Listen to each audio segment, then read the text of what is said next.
Hey, this is Al McGee with YETicket.com. I'm here with the director and a couple of the members for this great film I saw called Florian Nights. And that's Nights with a K. And well, I'll let them tell you about the film, but I was very impressed with it. And first of all, let me introduce to you the director, Panayioti Yannitsos. Is that right? Pan? Yeah, Yannitsos, man, long Greek name. Yannitsos. It's all good. Thank you. And we got Jack Cooper. Jack Cooper, he's in. Are you in Canada right now? I am, Toronto. Oh, in Toronto, great. Yeah. And we also got Ron McDonald. Rod. And Rod McDonald. Rod McDonald. Thank you, Rod McDonald. And he's a retired fireman also. But as you can see, I got these two firemen here. So this film is about firemen, but I'll let them talk about it. First of all, let me ask you this question, Jack. When I was watching this film and you started talking about some of the problems that firefighters have and what they go through, I was very impressed because I never think about firefighters and what they do and what happens to them afterwards. Sure, we had 9/11, but we knew what they were going through, but that was only because of 9/11, but in their own lives. Explain some of the things that you talked about, Jack. Well, in the regular daily occurrence, when you go out on the fire trucks to whatever the alarm is, you don't know what you're going to get when you get there. They give you a piece of paper, tell you to go out the door. When you get there, it may not be anything similar to what's written down. And then a lot of times it's somebody else's suffering that you're there for. So that may not make a big difference to somebody, every time you go, but over a long period of time, it can wear you down. For some other people that already have underlying conditions, that one time they see somebody else's suffering can make the difference in their life. So yeah, exactly. And also you in one of the cities, Vancouver, where there's so much going on that firefighters have to do. They have to deal with people overdosing, of course, the fires themselves. And not only that, mental health of people too, you have to deal with besides the fires.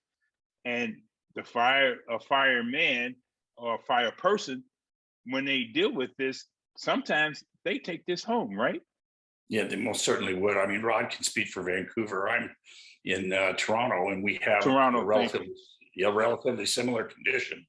I mean, even last Wednesday, we had, I think it was 12 overdoses and 12 overdose calls, 15 overdoses in one shift. And that's not unusual in Vancouver too. So what happens is you see a lot of people that are not really doing well. And then sometimes they resort to medicating themselves. And we see a lot of it on a day-to-day basis. Some people, they take it home more than others, but over a long period of time, it can wear on you. It can really wear on you. Yeah, yeah. And Pan, you're the director of this brilliant documentary. I really enjoyed it. What drew you to this particular documentary, and also what drew you to these wonderful guys that you worked with? Yeah, well, I don't come from a first responder family, and I don't ride a motorcycle. And so a production company based out of Vancouver, Crowbar Pictures, and their executive, Sean Galveo, came up to me and said, there's a group of guys who ride motorcycles as a means to cope with the PTSD that they have from doing their job. And I just hadn't thought about, like you mentioned, I just hadn't thought about the fire department in a really long time. For a lot of folks, maybe they hadn't thought about the fire department since 9/11, frankly. That kind of had died down over the last 20 years. And so I really saw an opportunity to show audiences something that they possibly haven't thought about in 2 decades. And that was the day-to-day lives of firefighters out there in the field. So as a filmmaker, uncharted territory, that really speaks to me. And that's why we made this film. And Rod McDonald, you in this, why did you decide to participate in this? It's Mr. McGee. Al's okay? Oh yes, brilliant. Al is great. Why did I decide to participate? The primary reason was to address misinformation or lack of information or knowledge about what our profession actually encounters on a day-to-day basis, and how some of us are not making it through with our mental health remaining intact. And it was so severe that we were starting to see a disproportionate amount of suicides amongst our members. So it was with the hope and the dream that the documentary would alleviate those areas of misinformation or lack of information and help people go forward from there. Yeah, I feel this will give many people great information about a firefighter, again, because they didn't think about them until 9/11. And I think, in my opinion, when I see people and I talk to them, people, they never mention a fireman in their life. They never talk about the fire department. Sure, we got a lot of things about the police and things like that, but they never talk about the firemen and really what they do until maybe something happened, and I feel that, Jack, is that what you see many times? People don't think about you guys? Well, sometimes it's a good thing too, because you don't want the light being shone on you all the time. The reality is that even inside of our own services, no matter where they were in North America, we weren't talking about the things that were affecting us in a way that was helping anybody.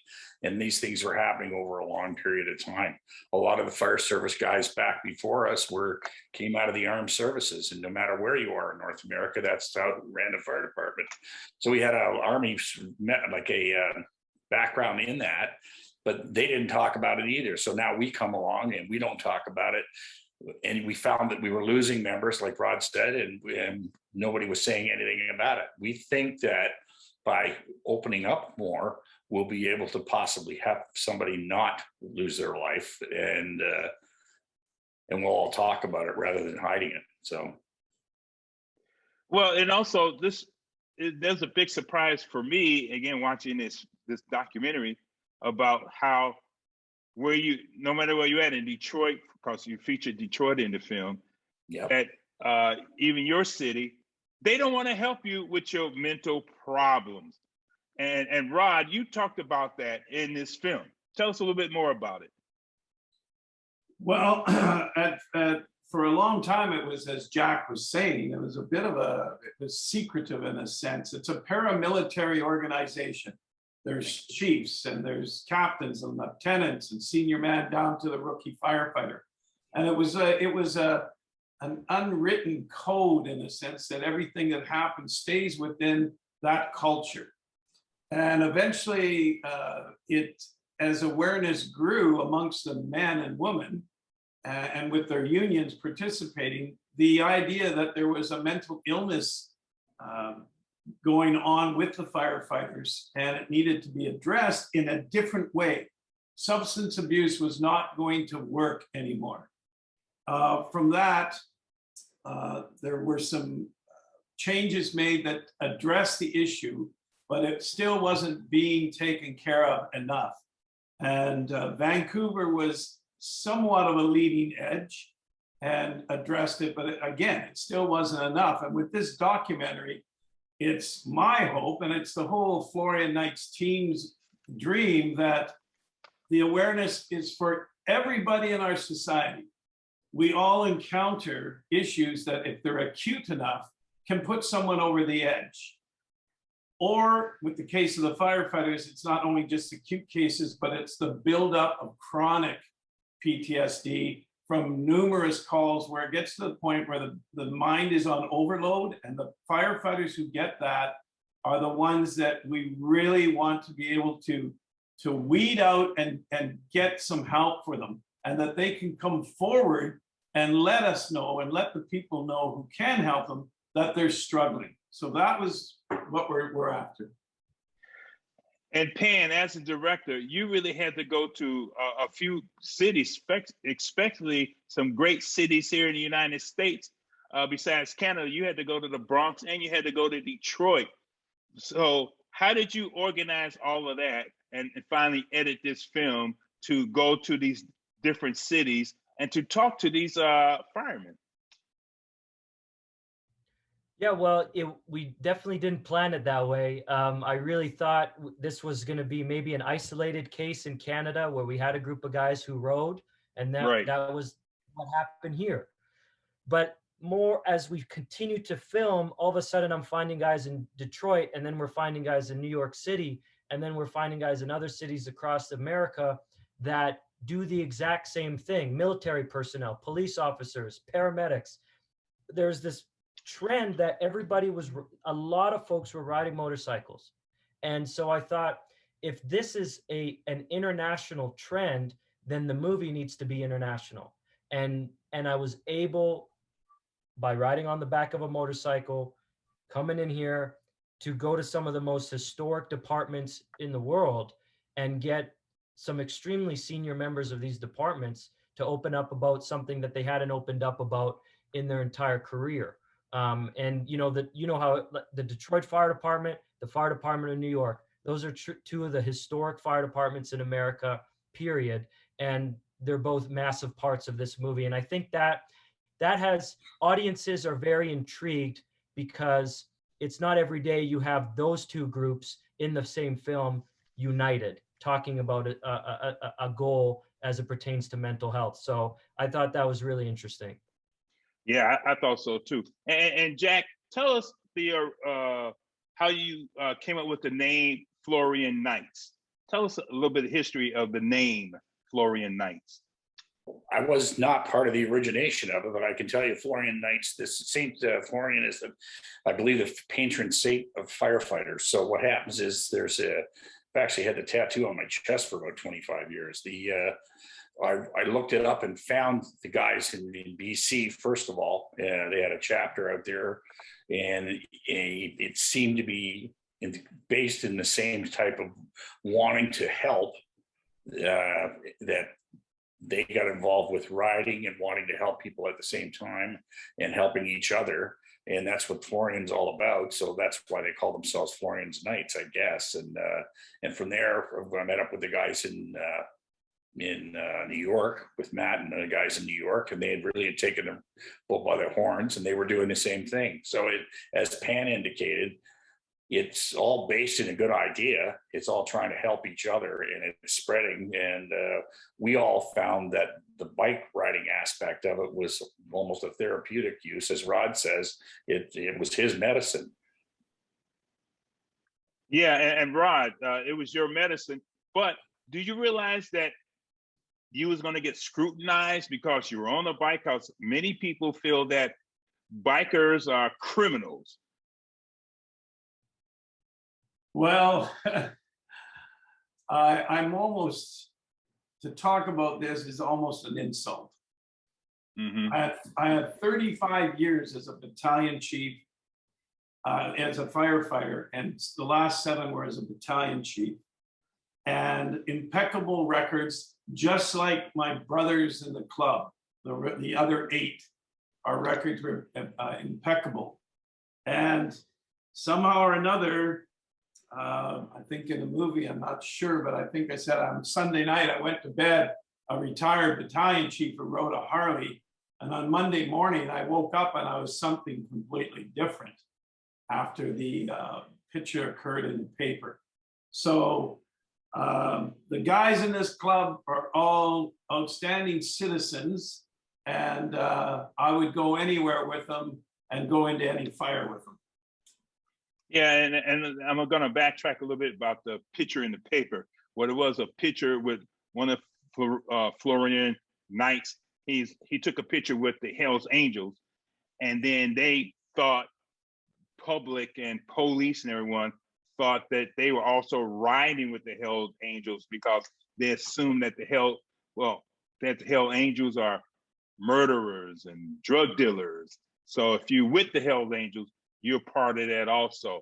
Isn't that what happened? I have kept my comments to the minimum around that situation. Okay. No, but I'm not averse to talking about it, but I can only speak for the people I know. And the people I know are the guys in our Florian Knights club. Right. And that what we are, that is what we are as men in the community. As I said, no criminal records and impeccable records in the fire service. And somehow that wasn't good enough. Yeah, because one of the firemen picture in the paper, and they fired him from his job. They just told him, we don't want you no anymore because you were with the Hells Angels. And Pan, as a director, when you get all this information and you see all of this, what is your first thoughts about this when you really see it? Yes, go ahead. I want to interject here. Go ahead. Not only was the one person dismissed, there were suspensions that took place. Oh, I just want to really? make that clear. It wasn't just, they were guilty by association and were suspended. So now you know. Wow, I didn't know that. And Pan, you found all this information and you put it in this film. How did you feel about all of this when you see these great guys being punished? I think, you know, the most important thing when you're at the helm of a picture like this, and especially in the documentary genre, is it really doesn't matter how I feel about anything. I have to stay authentic and true and dedicated to the facts of the matter at hand. Right. No matter how much I liked Roddy and how much I like guys, you know, it doesn't, I had to look at this objectively, and objectively, this really was a case of guilty by association. I found it to be unjust. And I figured, you know, that we had a responsibility as journalists here and as documentarians to go follow the story for 3.5 years, which we did, and to show audiences the truth behind the story. And I think sometimes, you know, there's a little saying, I think it's also in the fire department, you never let the truth get in the way of a good story. That was a bit of what was happening here. And as a filmmaker, I really felt like I needed to step in, present the facts of the matter, and then steer the narrative back to where what's important here. You know, the public, they get caught up on a shiny object for a while, and they forget about the fact that what we're really talking about here are stand-up first responders, members of the community who save people's lives for a living. And the one thing that they found as a coping strategy for the price they've paid for having done that, just so happens to be 2 wheels and a motorcycle club. And the most they're doing is riding together and raising money for good causes. That's the end of the story. Doesn't really go beyond that. And I feel like the movie makes its case. So I'll let audiences decide for themselves. And I feel they will make the right decision once you show them the whole truth and how these people feel. And also, you also show them what happened to many of these motorcycle riding firemen, for example, like the Boogie Down Club. They're seen as a gang, or the Axemen, they seen as a gang. And these firefighters, all they want to do is relax, get on their motorcycle with their buddies, and let some of that go. And they also had a neuroscientist to actually measure some of that, and some of the things that came out good. So how did you incorporate Dr. Don Vaughn in this, and how did you also let them know what you wanted to prove in your documentary, Pan? Yeah. So, you know, Dr. Don Vaughn, paired with UCLA and Harley Davidson, conducted a neurological study using EEG caps placed on motorcycle riders' heads to measure their brain activity, as Right. well as their what was happening within their hormones as they rode a motorcycle. So they measured heart rate and hormone activity and all sorts of things. You know, Don told me as well that if we would have found nothing, then we would have found nothing. And that would have been the end of the story. It's not about what you want to find. Science is at the time of when you're doing it, is going to be an absolute fact. So if we discovered that really there was no change when they rode a motorcycle, we would have had to accept that fact. But the truth is the opposite, right? And so Yeah. I was pleased that we were able to incorporate science into the film to help the thesis, but I was aware of the fact that it could have gone either way, but it just so happens that it paired up with the testimonies I was receiving from the firefighters. So when you prove it through testimony, when you ride along with the departments, and then you bring in the science on the back end, you have a pretty solid argument that I think audiences will get a lot out of. And Jack, do you feel the audience will get a lot out of this documentary? Yeah, most certainly do. It was a pleasure to be a part of, for one, and for two is you get to when you witness some of the interviews that are done, you know that we're speaking from the heart when we are speaking on the film. And I think that you'd find, if you searched out, the brothers in Detroit and the brothers in New York at the same time or at different times, you'll find they all speak from their heart too. They're in this for the right reasons. We're trying to help other people. And that's what's going to happen when people see the film. Well, I want to thank you guys very much. Rod, please, thank you very much. And I really felt this documentary because I'm a veteran, Air Force veteran. And I said, man, I wish we could do those things what you guys are doing, get together. And Jack, thank you very much. And Pan, thank you for bringing this film to our attention and putting it together. 3 years of your life, and this is a very good documentary. I want to thank you guys very much for taking time with me, Al McGee, here at yeticket.com. Thanks, Al. Thanks, Al. Appreciate it. I really do. I really appreciate you guys. Thank you. Thank you.